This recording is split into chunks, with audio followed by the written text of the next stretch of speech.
Agora você ouve uma palavra de vida com o pastor Érico Rodolfo Bussinger.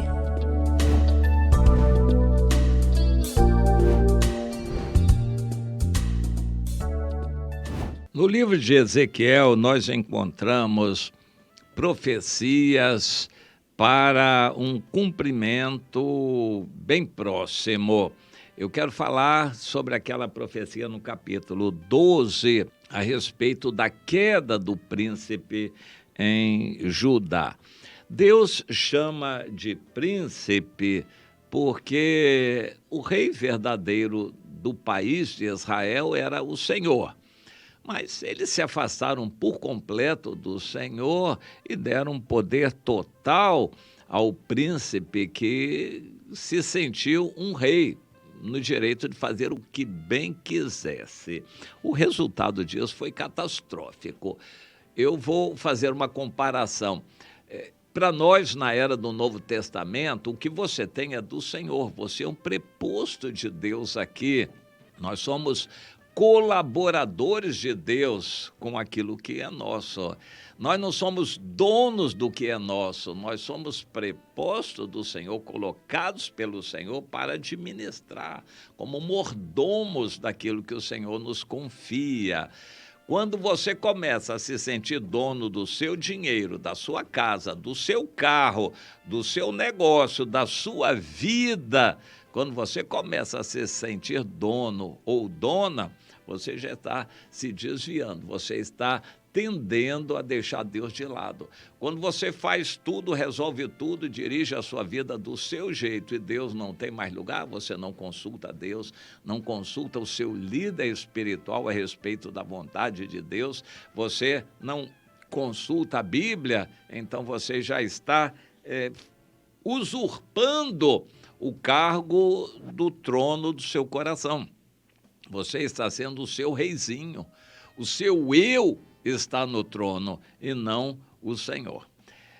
Eu creio que a grande decisão pelo Evangelho é essa: quem vai mandar na sua vida, quem vai ser Senhor na sua vida? É você, o seu eu, ou é o Senhor? Quando é o Senhor, nós então nos rebaixamos e passamos a ser servos, subordinados. Nós somos prepostos de Deus para administrar a nossa vida, mas quem manda é o Senhor. Isso precisa ficar bem claro na sua mente. Afinal de contas, quem é que manda na sua vida? É você.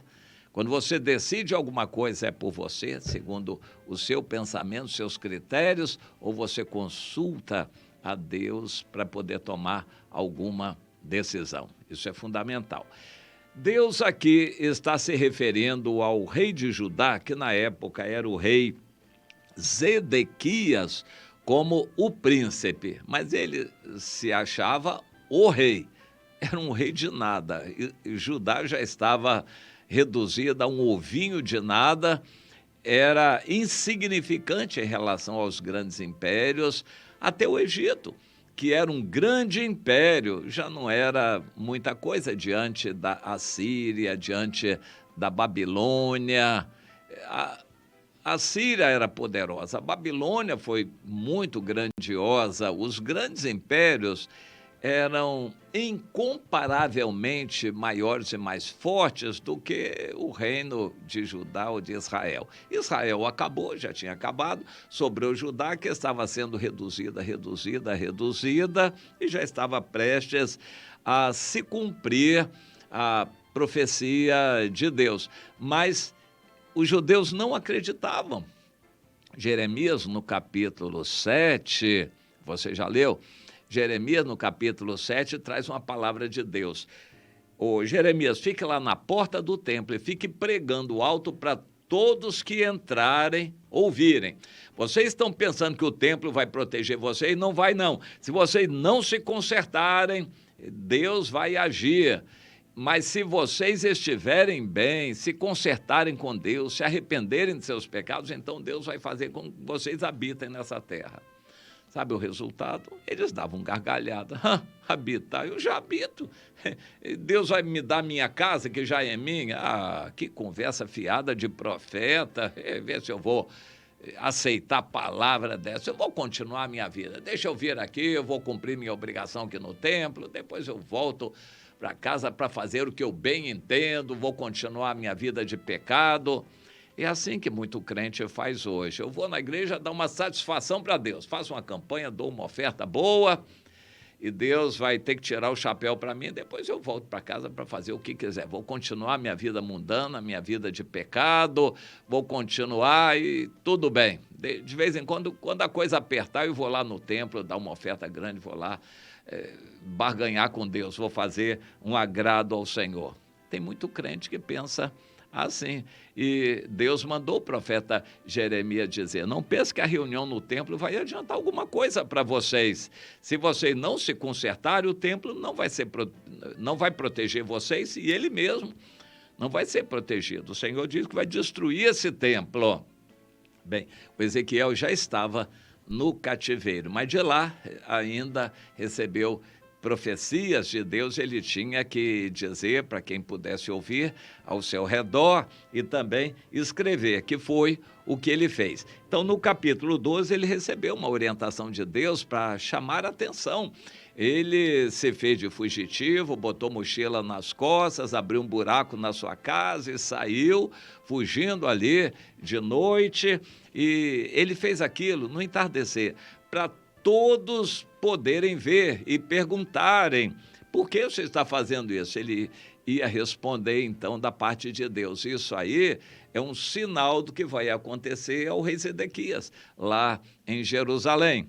Ele está se deixando cercar e está pensando que vai dar uma de esperto, que vai conseguir fugir. De fato, ele tentou fugir. Hoje, em Israel, há um lugar que eu gostaria de visitar. Há 50 anos atrás, na guerra do Yom Kippur, quando eu estive lá, agora a guerra se repete, 50 anos atrás, eu não conhecia, não sabia disto, eu não conhecia o verdadeiro local da crucificação, o verdadeiro túmulo de Jesus. Isso não era um conhecimento que tinha na época. E, inclusive, a caverna de Zedequias. A caverna de Zedequias hoje foi reaberta recentemente e é um local interessantíssimo para ser visitado. É onde o Salomão mandou os escravos estrangeiros cortarem as pedras que ele usaria para a construção do templo em cima. E então, nessas cavernas que foram ou feitas ou ampliadas pelo Salomão, eram minas de pedras sãs, pedras sadias, para serem cortadas e serem levadas para serem colocadas no templo que seria edificado. O Zedequias conhecia isso e tinha essa caverna, que é chamada pelo nome dele hoje em dia, Caverna de Zedequias, como uma fuga. Então, se a cidade fosse cercada, ele sabia que essa caverna daria um túnel para ele fugir por debaixo das muralhas, e de noite ele sairia lá na frente com os soldados que estavam com ele, sairia correndo, e como de fato ele fez, mas ele foi apanhado lá em Jericó. Estava longe, já tinha descido a serra toda, já estava ali nas campinas de Jericó, cerca de 1.200 metros de altitude. Então ele andou muito, alguns quilômetros ali, descendo a serra, mas lá foi apanhado e aí sofreu tremendamente. Tudo que Deus tinha falado se cumpriu. Mas o interessante, um pouco mais adiante nesse capítulo 12 de Ezequiel, é que o Senhor deu uma palavra para ele: ô Ezequiel, meu servo, fala ainda o seguinte: filho do homem, eis que esses da casa de Israel, os judeus que sobraram, estão dizendo: a visão que o profeta Ezequiel tem é para muito longe ainda, e ele profetiza de tempos que ainda estão muito longe. Mas então você, meu servo, diga para eles: assim diz o Senhor, não será retardada nenhuma das minhas palavras e a palavra que eu falei se cumprirá, diz o Senhor. Não será retardada. E se cumpriu, tudo se cumpriu.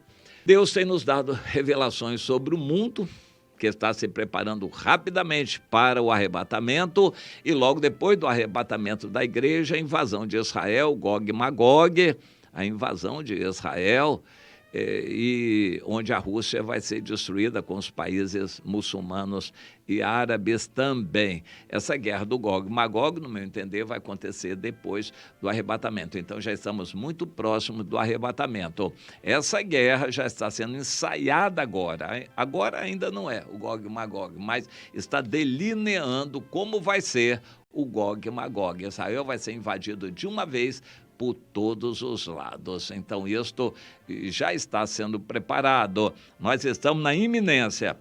Mas a maioria dos crentes está pensando, não, isso é para longe ainda, não é para já, não.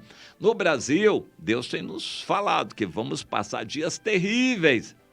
Aparentemente, o presidente Lula, eu estou falando na época do presidente Lula, não sei quanto tempo depois essa palavra vai ser lembrada. Ele é o tal, ele reina, é o todo-poderoso, queridinho no mundo todo, ele é o tal, domina o país inteiro, todos os poderes estão submissos a ele. E o Senhor diz, não vai continuar assim. A profecia vai se cumprir, o caos vem sobre o Brasil, o sangue derramado, a ira de Deus sobre o Brasil. Hoje, as pessoas dão gargalhada. O quê? Nem Bolsonaro, nem ninguém conseguiu derrubar isso que aí está. Então, a gente vai acreditar que isso vai acontecer. Pois é, Deus diz, não será retardada. No momento certo, está para se cumprir, vai se cumprir. A profecia no passado, registrada na Bíblia, como se cumpriu, é um alerta para nós, porque vai se cumprir tudo mais que o Senhor tem falado também. Creia nisso e abra seus olhos.